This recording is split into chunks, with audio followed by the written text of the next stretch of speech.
Welcome to Tree Musings. Hello, and welcome to my little corner of the internet, Tree Musings. My name is Jerry Pritchett, and I am delighted to have you here. This website is a collection of my thoughts, experiences, and stories gathered over 75 years of a life filled with insatiable curiosity about the world around us, about me. The developer I hired to give my website a facial asked me to write a 500-word autobiography for an About Me page. I said, "You must be kidding. I am 76 years old and you want my life story cut down to a few words?" Of course, I knew what he wanted. He was asking for a self-promoting narrative to make the readers think I was qualified to entertain or educate them.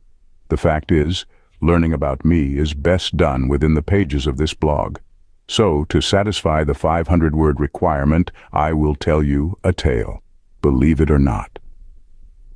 My birth story.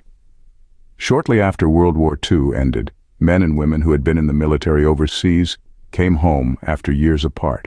We had achieved a victory, and spirits ran high. Consequently, men and women became very friendly with one another, so much so that many babies resulted from the closeness of these friendships.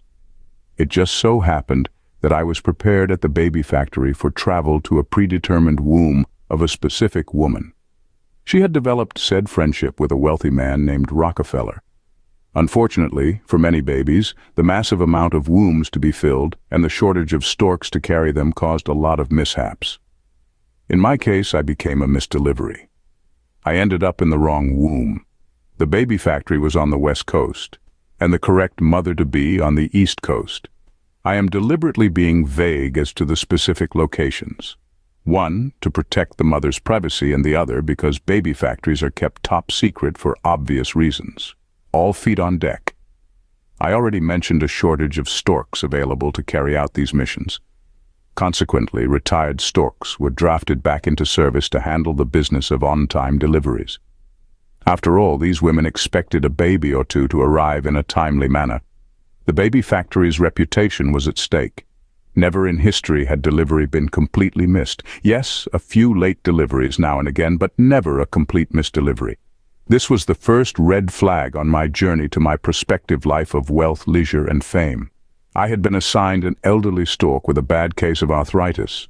Each baby was placed in a large cloth diaper, and the stork grabbed the four corners with his feet and flew off to the destination, keeping a tight grip on the diaper.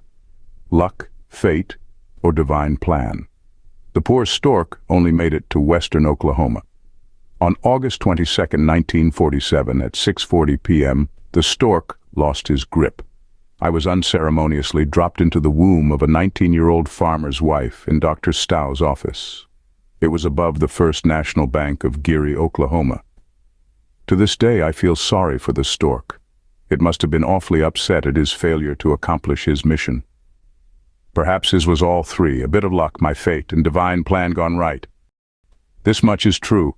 I'm grateful I was dropped into that womb. I've had a rich life beyond any that material wealth could have provided. As you read articles and stories within this website, you will understand the extent of my gratitude for the wonderful life I have lived. Enjoy. There is something here for everyone.